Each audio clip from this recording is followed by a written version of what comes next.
Capsule de révision, probabilité, vision numéro 8 en secondaire 3. Des petits exemples de calcul de probabilité d'un résultat seul et d'un événement. Un événement, par définition, c'est un regroupement de résultats. Ça, c'est important de le retenir au départ. Supposons que j'ai une cible, un tiers, un tiers, un tiers. Donc, je peux, en supposant que le dard atteint la cible, je peux avoir 4, 5 ou 6. Donc, un tiers, la probabilité de chaque chiffre. Quand on fait un arbre, on visualise les résultats avec la possibilité de chacun. Premier dard que je lance, je peux avoir 4, 5 ou 6. Deuxième dard que je lance, même chose. Les probabilités dans une situation comme celle-là, au niveau de chaque paire de résultats que je peux avoir, ben on va dire qu'ils sont équiprobables. J'ai une chance sur 3 d'avoir le 4, une chance sur 3 d'avoir le 5, puis même chose pour le 6. Donc, on va calculer la probabilité d'avoir une somme qui est supérieure à 11 lorsque je lance les deux dards. OK, fait que dans mon arbre, je suis allé plus vite un petit peu. On a une chance sur 3 à chaque fois que je lance un dard. Ici, j'ai une somme de 8, j'ai une somme de 9, j'ai une somme de 10, ainsi de suite en descendant. Si je calcule la probabilité pour un seul résultat, mettons ce 8-là, donc j'ai eu 4, 4. Ça veut dire que j'ai eu une chance sur 3 de pogner le premier 4 juste ici, et une chance sur 3, même affaire pour le deuxième dard, de pogner ce 4-là. Si je les multiplie les deux ensemble, ça donne une chance sur 9. Vu que les résultats, étant donné que la cible est toujours la même, vu que les résultats sont toujours équiprobables, ça veut dire que j'ai une chance sur 9 d'avoir tout type de duo dans les lancers de dards. Les résultats qui sont touchés par ma probabilité ici d'événement, avoir une somme supérieure à 11, j'en ai seulement un ici, avec le 12. Fait que ça veut dire que je dirais une chance sur 9. Si je disais la probabilité d'avoir une somme qui est supérieure ou égale à 11, ben à ce moment-là, j'ai plus de résultats qui sont touchés. Fait que je vais montrer une petite addition avec ça. Supérieur ou égal à 11, ça veut dire que lui, il compte, puis le dernier, évidemment, 12. Donc, si chaque paire a une chance sur 9 d'arriver, je dirais à ce moment-là une chance sur 9 pour celui-là, plus une chance sur 9 pour celui-là, plus une chance sur 9 pour le dernier. Donc, j'en considère 3 et je les additionne.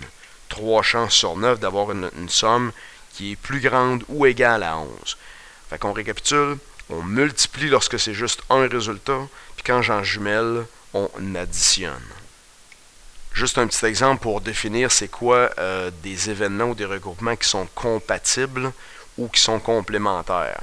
Supposons que j'ai un jeu de cartes, puis je regroupe des cartes. Dans l'événement A, dans le regroupement A, j'ai les cartes de cœur et de carreau. Donc ça, c'est toutes les cartes qui sont rouges. Dans l'événement B, j'ai les cartes rois. Dans l'événement C, j'ai les cartes de pique et de trèfle. Donc ça, c'est les cartes noires.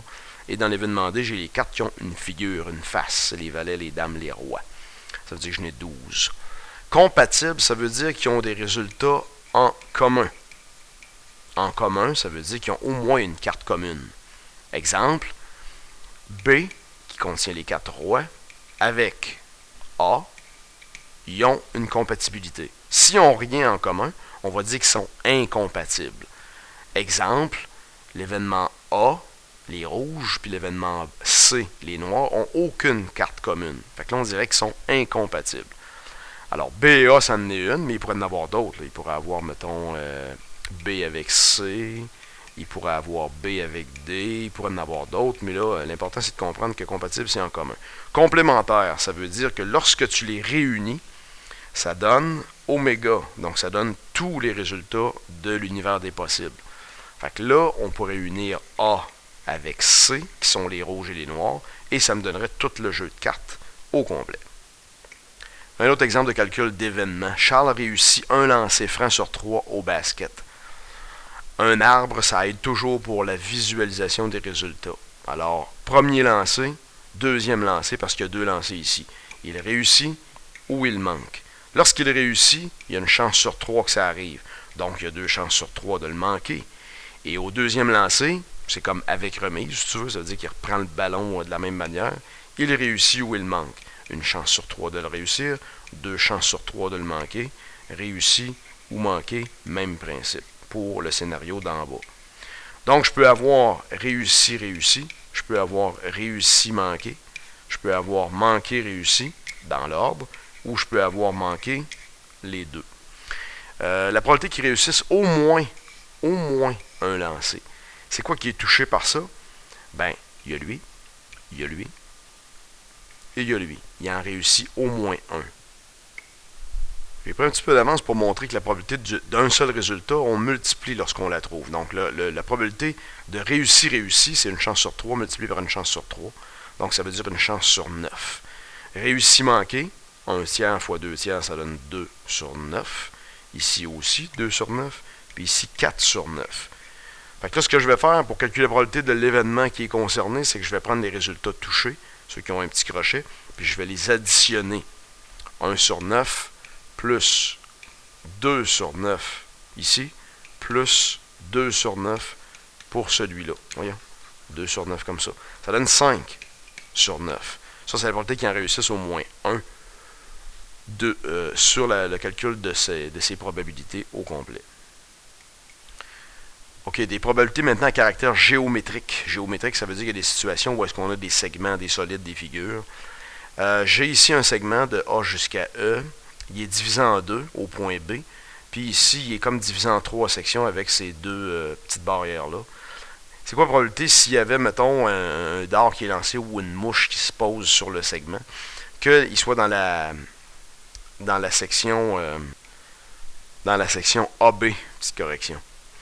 Ben, c'est une chance sur 2 parce que AB occupe la moitié du grand segment AE.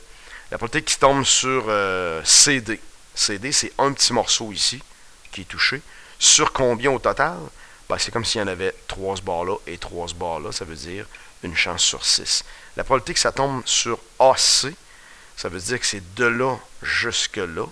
Donc, si ici on était divisé de la même manière, il y aurait 6 petits segments. Donc, il y en aurait 1, 2, 3, 4 de touchés sur un total de 6. Ça, c'est une probabilité avec une situation de segment ou de droite, donc qui est à une dimension. L'exemple B, c'est une situation d'air. C'est quoi la probabilité que si je lance un dard et qu'il atteint la cible, que je pogne le carré qui est bleu juste là, ben, ça se trouve être l'aire du carré par rapport au total. La probabilité est toujours exprimée par rapport à un total, donc l'aire du rectangle. À ce moment-là, le carré mesure un aire de 9. Le rectangle 6 x 12, 72. Donc j'aurais une probabilité de 9 sur 72. Ou 1 huitième en réduisant. Ou 12,5% en réduisant la fraction. Maintenant, une situation à caractère géométrique en 3D, un cylindre. La probabilité que je rencontre, mettons, une tache ou une mouche dans la partie cylindrique mauve, ben, c'est la probabilité de cette zone-là sur le total. Donc, le volume du cylindre concerné, donc on va dire le petit cylindre par rapport au volume total. Le volume, petit rappel, aire de la base fois la hauteur, pour un cylindre comme ça. Donc, je fais l'aire de la base, je fais pi fois 1 au carré rayon de 1 multiplié par 2 de hauteur pour la zone mauve qui est touchée, sur pi fois 1 au carré qui est l'aire de la base multiplié par une hauteur de 10. Fait qu'ici, ça me donne, en simplifiant, les deux pi vont s'annuler, l'air ici va s'annuler, donc ça donne comme 2 sur 10 ou une chance sur 5. Évidemment, on aurait pu juste dire 2 de hauteur par rapport à 10 de hauteur, 2 sur 10, j'aurais eu la même probabilité, mais il faut que tu remarques que si c'était des situations géométriques 3D avec autre chose qu'un exemple différent, il faut faire le calcul des volumes par rapport au total. Toujours le même principe pour calculer les probabilités. La zone concernée divisée par le total. Ici, c'est juste un setup pour rappeler les définitions. Quand on dénombre des résultats, on fait toujours une règle de multiplication. Puis il y a 3 mots importants là-dedans. Les arrangements. Les arrangements, c'est toujours le plus grand nombre quand on fait du dénombrement, parce qu'on considère l'ordre. Donc, ça veut dire qu'on respecte la position de chaque élément dans un trio ou un duo, peu importe. Et il faut toujours se demander aussi si c'est avec ou sans remise. Si c'est sans remise, on a un chiffre différent à la deuxième étape. Les permutations, ça c'est dans les éléments du tirage. Dans les éléments qui sont tirés. Mettons qu'on tire un duo ou un trio, ben, le nombre de permutations, c'est de faire du dénombrement pour savoir de combien de façons on peut positionner les éléments qui sont tirés. Et les combinaisons, ben, eux autres, on s'occupe pas de l'ordre. Et c'est toujours la quantité la moins nombreuse par rapport aux arrangements parce que on va prendre les arrangements puis on va diviser par le nombre de permutations. Un petit exemple de ça, dans une situation où est-ce qu'on a 3 personnes dans un chapeau, mettons, et on veut trouver le nombre d'arrangements. Le nombre d'arrangements, ça veut dire que si j'ai 3 noms à tirer, 3 personnes à placer. Alors, si je considère l'ordre, ça veut dire que, mettons, Alain, Brian et Claude, ABC, ça va être différent de A, C, B. Avec ordre, ça veut dire qu'on considère la position. Donc ça, c'est deux trios différents. Sans remise dans cet exemple-là, ça veut dire que quand je me mets dans le chapeau la première fois, j'ai 3 éléments. La deuxième fois, il y en a un de moins. Et la troisième fois encore. Donc ici, j'aurais 6 arrangements possibles pour placer les 3 personnes en question, en respectant l'ordre. Par exemple, ABC, ACB, BAC, etc. J'en aurais 6 à nommer au total. Ça, c'est de trouver le nombre d'arrangements en respectant l'ordre. Dernier exemple, un peu dans le même style. Dans une garderie, il y a 8 enfants. On en sélectionne 3 pour faire un jeu extérieur.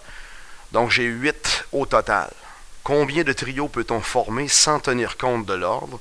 Sans tenir compte de l'ordre, ça veut dire que c'est relié au nombre de combinaisons. Donc, il va falloir faire le nombre d'arrangements. Ça, c'est toujours le plus gros nombre. Le nombre d'arrangements, dans ce cas-là, c'est de faire 8 enfants multiplié par 7 enfants, multiplié par 6 enfants, parce qu'on ne les remet pas dans le chapeau, supposons. Et c'est le plus gros nombre au total, donc si on tenait compte de l'ordre. Mais là, ce qu'on va venir faire, c'est qu'on va venir diviser par le nombre de permutations. Permutation, ça veut dire que je pige 3 enfants, donc j'ai un trio à former. Et de combien de façons je pourrais placer ces enfants-là. Fait que si j'ai 3 enfants, mettons 3, après ça, un de moins, après ça, un autre de moins.